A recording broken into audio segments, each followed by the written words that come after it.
सोबेदेरो थाणे जे हद लॻ अंब ॻोठ मोहरम मंगड़ी जो वासी नौजवान शाहिद हुसैन मंगड़ी जो लाश संदसि ओताक जे विरांडे में टंगियल हालत में मिलियो। पुलिस इतलाह ते लाश कढाए पोस्टमार्टम लाइ सोबेदेरो अस्पताल पहुचायो। फोती जे भाउ अरबाब मंगड़ी जो ॿुधायो त असांजो नौजवान ओताक में सुतल हो, जंहिंजो वात ॿधी लाश ओताक जे वरे में टंगियल मिलियो आहे। असांखे ख़दशो आहे त मुखालिफ़न एहसान असद रफ़ीक उर्स नवीद हुसैन बख्श ग़ुलाम शबीर सरवर जो सबन केस तां हथ खणण लाइ धमकियूं ॾींदा हुआ। असांजे नौजवान खे क़त्ल करण जो ख़दशो ज़ाहिर कयो। बेतरफ़ इल्ज़ाम हेठि आयल धुर रफ़ीक मंगड़ी जो ग़ुलाम शबीर मोहम्मद उर्स अब्दुल सत्तार अब्दुल जब्बार मंगड़ी जो वारनि मीडिया वारनि अॻियां एहतिजाज कयो। हुननि चयो त असांजो वाक़े सां कंहिं बि क़िस्म जो तालुक़ु न आहे। इन्हनि माण्हुनि अॻु बि ड्रामो करे असांजे नौजवान खे घरां खणी वञी कूड़ो इल्ज़ाम ॾेई कूड़ो केस दाख़िल कराए वसीम मंगड़ी जो खे जेल में विझरायो, जेको हिन वक़्तु बि जेल में आहे। हाणे बि मुखालिफ़न पंहिंजे हमरा खे पाण फाहो ॾेई असां ख़िलाफ़ कूड़ो केस दाख़िल कराइण चाहिनि पिया।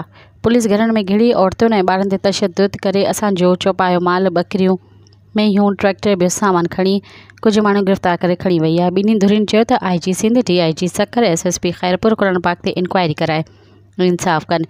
बेतरफ़ SHO सोबेदेरो मोहम्मद हाशिम हकड़ो राब्तो करण ते मीडिया खे ॿुधायो त वाक़े जो केस दाख़िल थींदो त उन बाद इन्वेस्टिगेशन जांच थींदी, पोस्टमार्टम रिपोर्ट अचे।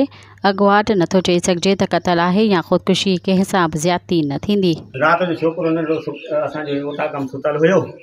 असां हिननि जो अॻु बि नाइजाइज़ी असांजे घर में घिरिया। असांजो जेको आहे छोकिरी हथ विधा आहिनि।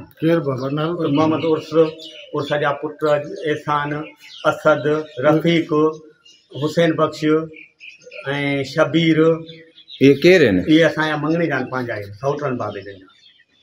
हा, छोकिरो सुतल पियो, उन ते असां हुननि ते FIR कराई ते हुननि जो छोकिरो ॿधल आहे। असांखे धमकियूं ॾींदा रहिया त असांजे छोकिरे तां हथु खणो, जे हथु न तव्हां खणंदव त तव्हांखे जेको आहे असां ॾिसी रहंदासीं। असां पाण जेको आहे घर न हुआसीं। असांजो भाउ घर सुतल हो रहमत अली, हीअं ओताकम सुतल हुयो, जंहिंमें आया राति जो हिनखे फाही ॾेई ऐं ओताक जे वरे में टंगियूं हलिया विया मां। असांखे इंसाफ़ खपे। इंसाफ़ न थींदो त असां बाईपास ते बि धरणो हणंदासीं।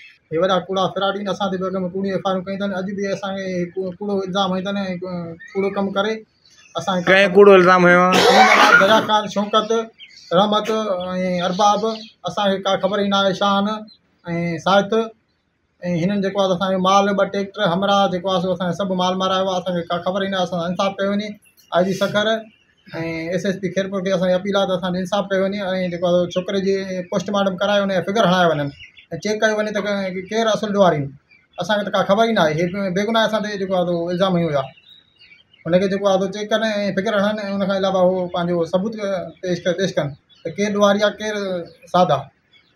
असांजो अपील आहे जेको आहे गवर्नमेंट खे, SSP ख़ैरपुर खे, SHO सोबेदेरो खे। असांजे घर ते 4 कलाक पुलिस वेठी आहे। असांजो माल असांजे ॿारनि सां माना हिकिड़ो नाइंसाफ़ी करे हुन सां विढ़िया आहिनि। 2 ट्रैक्टर काहे विया आहिनि, हमरा पकड़े विया आहिनि। मज़ीद ख़बरनि ऐं तफ़सीलात लाइ विज़िट कयो असांजी वेबसाइट www.awamiNewsHD.com ऐं ॾिसंदा रहो अवामी न्यूज़ HD।